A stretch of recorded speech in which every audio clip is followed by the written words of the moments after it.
Hi, and welcome to Fedmail. Thank you for joining us on this lovely Friday afternoon. Shabbat Shalom. The air is clear, dry, a little chilly, but not rainy, and that's a good thing. A lot going on around the world. First, we are celebrating Israel's unbelievable run in the Under-20 Soccer World Cup.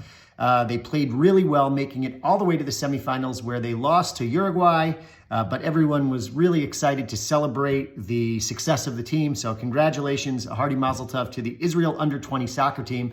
It also shows that they've got a lot of great stuff in store for the future. Israel hasn't made a World Cup since the 1970s, and we'd love to see them get back.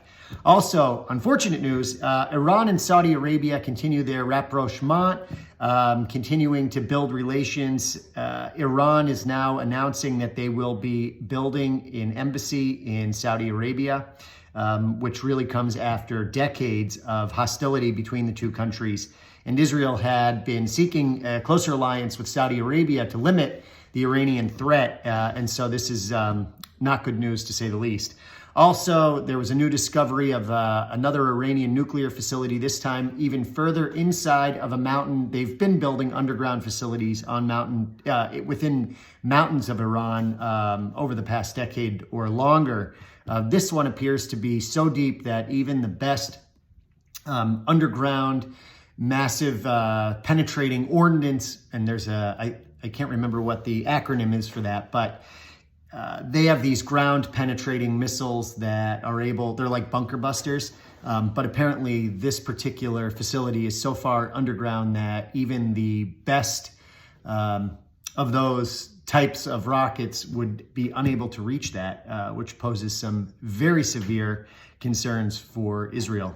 Also, Iranian nuclear talks with Western allies of the United States and Israel are still trying to be brokered. They're not really sure what will happen, but it is clear that since the U.S. pulled out of the Iranian nuclear deal several years back, during the Trump administration, the Iranians have continued to seek the building of a nuclear weapon, and that has really climbed up the list of priorities in Israel and is now certainly at the top, particularly in terms of foreign policy. So this is a very serious situation, and one that I think you'll be reading about you will be reading more about in the coming weeks and months. Also, the ongoing political tension within Israel with this judicial reform bill and other legislative concerns continues. Protests are happening every week. Tens of thousands of Israelis are going out into the street.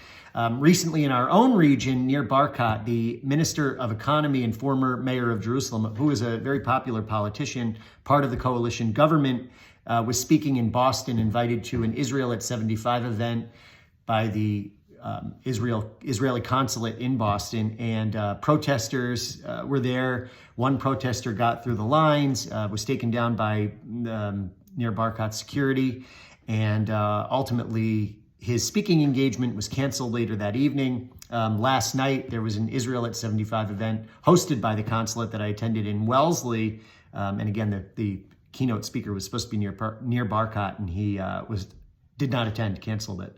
But we were able to hear from Jake Auchincloss, the congressman from that district, along with the consul general and the Boston Children's Choir sang, along with performances from some Israeli musicians, and it was a lovely, lovely evening.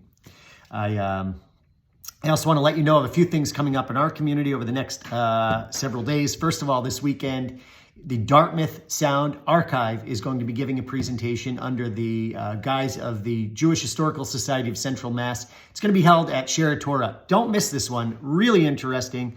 A recording of Jewish sounds will be played there by the professor from Dartmouth who oversees this program. On Tuesday, we have an event called Super Tuesday. We are hoping to close out our annual fundraising campaign. Volunteers are going to be calling community members who haven't yet made a donation to the annual campaign. If you don't want to call, make a donation today. Thank you so much for your support.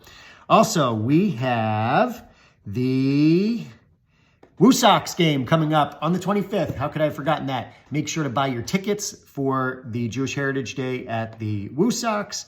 We have the Mystery Book Club series continuing by Hadassah. This one is Matt Goldman, who is a writer for Seinfeld and Ellen. You don't want to miss it, June 19th. Also a PJ Moms event on June 19th, a little cocktail party for the PJ Moms out there. You don't want to miss that. And what else do we have? It looks like I have the word retreat written down, but I'm not sure what I had been referencing to that. So make sure you check out all the flyers because there's so much on there that oh, I know what it says. It doesn't say retreat, it says retirement. The retirement event for Carla and Lissa from Rachel's Table. Make sure to register for that, RSVP. It's coming up this week. We want to celebrate their retirement. They did a wonderful job overseeing Rachel's Table over the last, 25 years? Amazing. Great stuff, great leadership, and huge success for that wonderful organization. Also want to remind you that the Tapper Charitable Foundation Righteous Gentile Award honoree has been announced, Lieutenant Governor Karen Polito, and we're excited to give you a date for that event soon. We're just working with her office to make sure our schedules can work out. With that, want to wish you a good Shabbos, Shabbat Shalom. Thank you for your support. Stay healthy, be well, be happy. Take care. Bye-bye.